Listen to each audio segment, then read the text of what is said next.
An Oklahoma judge could be removed from office after video from inside her courtroom shows her texting her bailiff during a case. Lincoln County District Judge Tracy Soderstrom caught on courtroom video. A judicial conduct complaint against Soderstrom states over the course of a murder trial involving the death of a 2-year-old, the newly elected judge texted her bailiff more than 500 times, mocking the physical appearance of attorneys, jurors, and witnesses. I texted during a trial, and that was inappropriate. So this judge had to step down over some crazy texts. Don't they ever tell you not to text at work?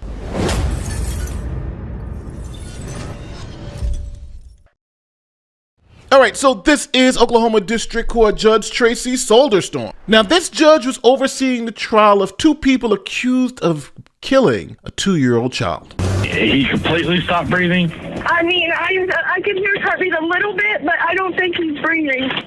So the mother and father were going on trial for this abuse, and this judge had the case. But in a shocking turn of events, the judge actually didn't like the prosecution's case, nor did she like the prosecution's witnesses. She thought the husband was an innocent man. But the complaint cites messages that allegedly show Soderstrom was no longer impartial. At one point, Soderstrom calling a prosecutor gross and a horrible speaker, while praising the defense attorney, texting her bailiff, "Can I clap for her?" And during testimony, texting the state, just couldn't accept that a mom could kill her kid.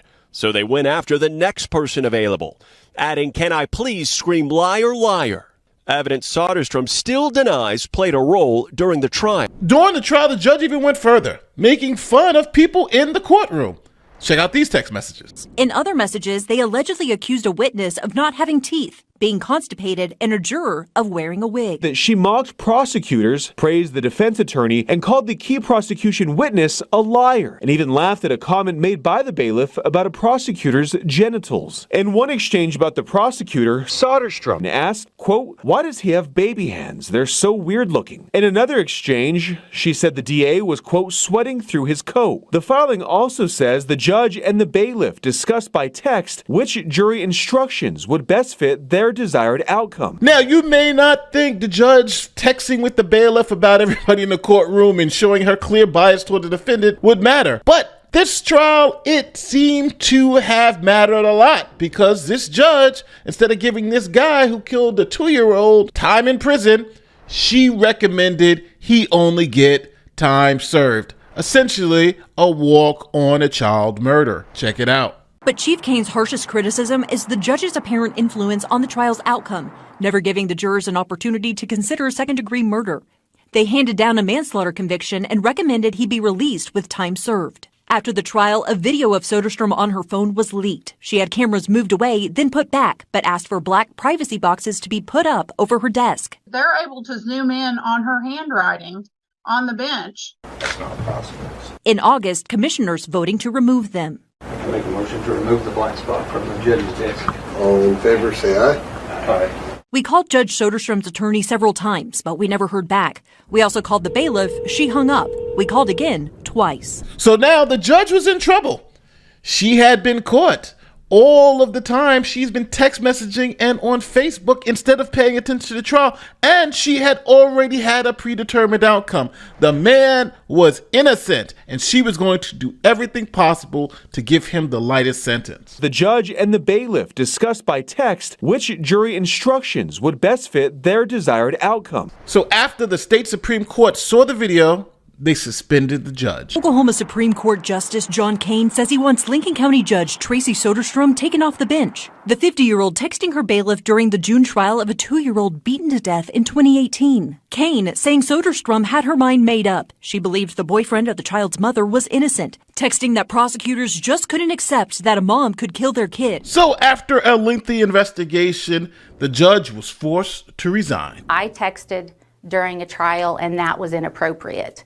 The content I am not agreeing to because it doesn't matter. I didn't make up my mind. Even if I had, it wouldn't have mattered because I was not the fact finder. Now, in Oklahoma, they seem to have a problem with their judges staying impartial. For instance, in our next case we're going to cover, there is an Oklahoma judge who was literally sleeping with the prosecutor and convicted a man for murder. New information tonight after a murder conviction was thrown out. Last night we told you about Robert Hashhagen's murder conviction. It was thrown out because of a sexual relationship between the judge and the prosecutor in the case. As our Ashley Moss found out, many other cases could see a similar result. Now, the thing that scares me about this story is these are the things that we are finding out because people are coming forward. But what about all the stuff that we don't know about? Essentially, these judges have no moral character. They have forgotten what it means to be a judge, to stay neutral, to call balls and strikes. And these things are not happening during traffic court. These things are happening during murder trials, first-degree murder, children being murdered. These are very serious issues, and these judges seemingly don't even care. Now, I always wonder what should be the penalty for something like this? A judge just willfully neglecting their duties, right? They're getting paid by us to do a job, and they have essentially defrauded us. They are not doing the job they are paid for. Matter of fact, they're doing the exact opposite of what we paid them to do. I think there may be some criminal charges. I think that these judges should lose their law licenses. They should never be allowed to step in a courtroom again and represent anyone. But that is what I feel. That may not be how the state feels, especially the one who was letting the father get away. Like, really? Like, does she really not care? And let's not forget about the other one who's sleeping with the DA, right? So let me know how you feel in the comment section. Let me know if you think I'm too harsh, because my remedy would be if these people don't serve jail time, the judges, they should never be able to represent anyone in a courtroom again. Their licenses should be revoked. That may be too harsh for you, but that's what I would consider justice. Don't forget, like, share, subscribe, do all the great YouTube stuff. Oh yeah, and just so you guys understand, Judge Sundstrom is now not allowed to ever run or become a judge in the state of Oklahoma again. Meanwhile, Soderstrom has agreed to never seek any state judicial position ever again. Yeah, I don't think that goes far enough. I think there should be more. Don't forget, like, share, subscribe, do all that great YouTube stuff. My name is Nate the Lawyer, and I'll see you in the next one. Peace.